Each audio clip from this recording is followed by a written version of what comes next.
Megan Western with our Verify the Vote team is joining us and will be with us throughout the night with our 13 WMAZ election tracker just to see where the votes shake out county by county across Georgia. Megan's here now and she is joined by political analyst Dr. Charles Bullock with the University of Georgia.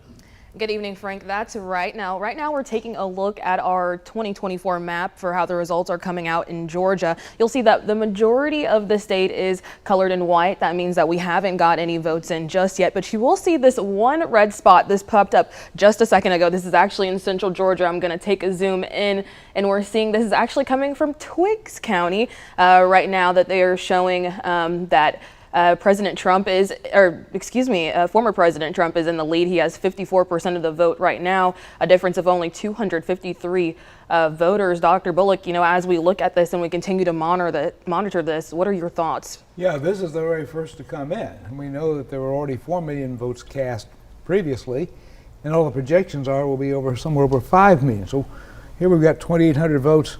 There's a long way to go from here to getting to 5 million. Right. To that point, Georgia did see a record number of early voter turnout, but throughout the nation, both nominees have been vying for those undecided voters. What are your thoughts kind of about how they'll shape this election? Yeah, and there really weren't many undecided. Donald Trump is such a well-known quantity beforehand. Most people had a feeling about him one way or the other. They had to learn who Kamala Harris was, because even though she was vice president, she wasn't that well known. So she's had to spend the time since she got into the race essentially introducing herself. And so my guess is that those people who say they're undecided, maybe I'm a Republican, but for some reason I don't like Donald Trump. Can I bring myself to vote for Kamala Harris? Or if I can't, maybe I just skip over this. So I think that's probably where most of the undecided are. All right. Now, throughout the night, we'll also be having more conversations like this, and we'll be comparing the results from tonight to the 2020 presidential race. I'm going to go ahead and give us a look at that race right now. I'm going to do a quick zoom out. And we can see that President Biden won this race by a very narrow margin, only 0.2% of the vote. Dr. Bullock, as we look at this, what are your thoughts? What are we seeing as we look at this? Yeah, well, we see all of the big urban areas. That's where Democrats get most of the votes.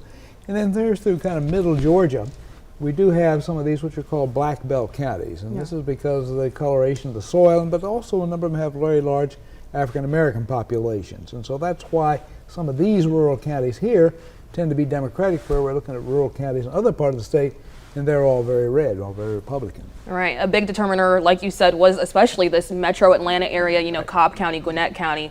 How are we going to be looking at these when it comes to tonight's race? Well, what Democrats have to hope is that they do very well, particularly in these 5 counties right there. I mean, that's where if Democrats can win, it'll come out of those 5 metro counties: Gwinnett, Cobb, DeKalb, Fulton, and Clayton, because most votes for a Democrat in this state will come from those 5 counties.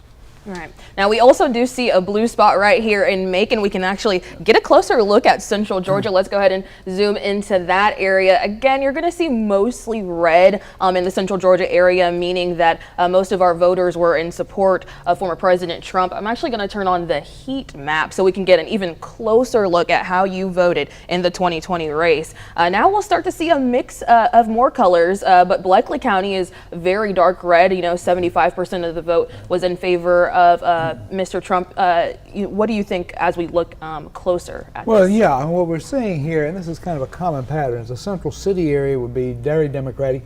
Suburbs, some of them may have some Democratic areas in them. Then you get further out, then it gets redder and redder as you move beyond the urban core. Right. I think this is going to be really interesting to watch, especially throughout the night. Baldwin County and Washington County, you'll notice that while all the other colors on our map are red, pink, a light blue, a dark blue, these two are white, meaning that it was a very, very tight and close race. We can take a look at Baldwin County. Biden won with 50% of the vote, but again, very close, only 237 voters. The difference was there. This one was even tighter, 75 voters. What are your thoughts here? Right, yeah, and so these are kind of almost bellwether candidates. I know Baldwin sometimes will be on the Republican side, sometimes it's on the Democratic side, so it can go back and forth. There aren't many counties you can say that about in Georgia. All right. Well, who will win tonight in Georgia? We'll keep you updated throughout the rest of the night with our 13 WMAZ election tracker. Back to you.